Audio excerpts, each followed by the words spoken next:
Hey everybody, John and Nadia here from the Arizona Home Group. We're here today to talk a little bit about water. Yeah, right? There's been a lot in the news recently about conservation, restrictions, all sorts of stuff. So we just want to get some facts out there, clear the air a little bit. We have a lot of people who are relocating in from out of state, and they ask us all the time, what's going on with the water? Why should I buy a house in Phoenix if we're going to run out of water?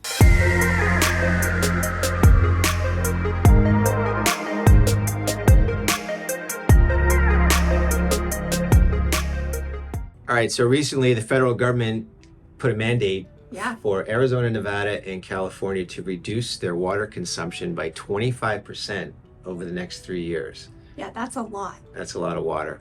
But to put it all in perspective, let's talk a little bit about the Colorado River in general, right? So comes down from the Rockies.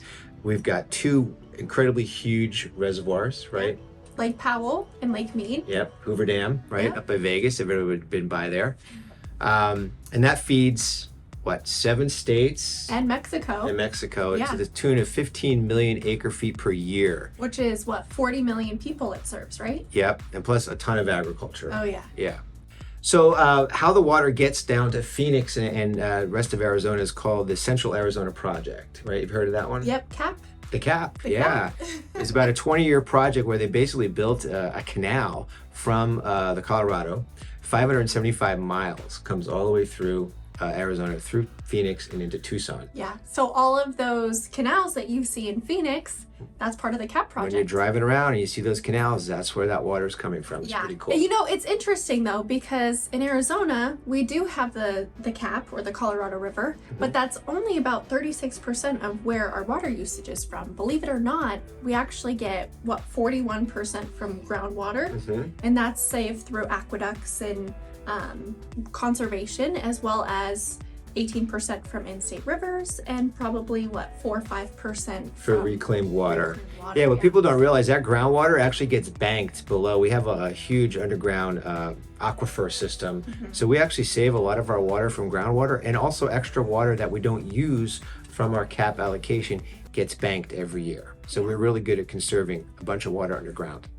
So we talked about Arizona, but what about Phoenix Metro in general? There's a lot of municipalities, and I think everyone's kind of Yeah, and those are the people who are moving here. They Yeah. want to know about the water here in Phoenix. And the bottom line is only 30% of that water from the Colorado River comes to Phoenix. The other 70% goes down to the farmers. So this federal mandate is really going to affect the farmers. It's really not going to affect Phoenix whatsoever.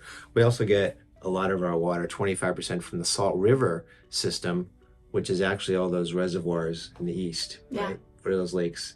like Bartlett, we've got Roosevelt, we've got Canyon Lake, Saguaro. Apache. Yeah. There's a lot of water here in Phoenix, and we had a great winter this year, actually. So those reservoirs have actually come up quite a bit, so that's great. We actually recycle 12% of our water here in Phoenix, and also we do capture a lot of groundwater as well. Those are some good numbers. Yeah, so it's Lots not of really going to diversification. really affect Yeah. the residential housing side with that water reduction. Definitely. You know, it's interesting, John, because over the last 40 years, we've had a significant rise in population. Crazy. But water usage has actually gone down. Per capita. Yeah, despite us having a big population increase. And what is that from? Well, households are using less water, Yeah, and I think conservation. it's for sure. conservation and Yeah. awareness and education. But a majority of our water that we use in each house is actually outdoors. So 65% of our Wow. water. Yeah. That's a significant amount. And you can't reclaim any of that from individual households. Yeah, so grass, pools, Yep. landscaping. There's certain cities here in town, Scottsdale being one of them, where they'll actually pay you to remove your grass. They'll even pay you to remove your pool. Oh, really? Yeah. So we've seen a huge reduction in the last 40 years of the amount of turf here in the Phoenix metro area. Well, and artificial turf is more common now. It's Yep. easy to maintain. It looks nice. It's always green. Always green. But I think in general, it really just boils down to just awareness and education. Yeah. And people just really wanting to conserve. We live in a desert. There is a drought. It's been a 20-year drought. That's a fact. So we just need to be smarter about our water. So lots of good facts and information, and hopefully this helps kind of explain a little bit about the water situation. Yeah, and dispel some of those fears out there. I Yeah. know when you listen to the news media, it sounds like all doom and gloom. Yes, But lots of headlines, especially about the assured water supply for new construction, like we'll talk about later. Yeah, we're going to do a second video here in our water series. Yeah, water report.